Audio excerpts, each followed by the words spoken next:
हरेक फाइल खोलिन्छ। अब 4वटा निर्णय गरेका छु। इट्स भेरी सिरियस र म हजुरलाई आज पढेर सुनाउनेवाला छु।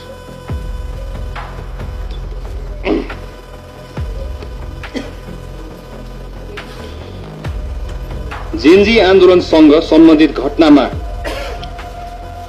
फौजदारी अभियोजन भएका मुद्दा फिर्ता गर्न सकिने नसकिने सम्बन्धमा छानबिन गरी सिफारिस सहितको प्रतिवेदन पेश गर्न विशेष कार्यदल गठन गर्ने पहिलो। दोस्रो,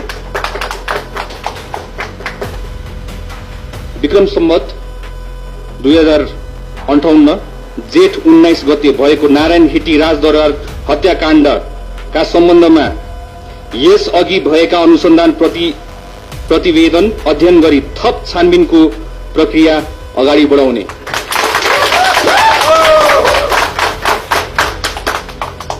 गृह मन्त्रालय र सुरक्षा निकायबाट संवेदनशील सूचना चुहावटको घटना हुन नदिन सूक्ष्म निगरानी गरी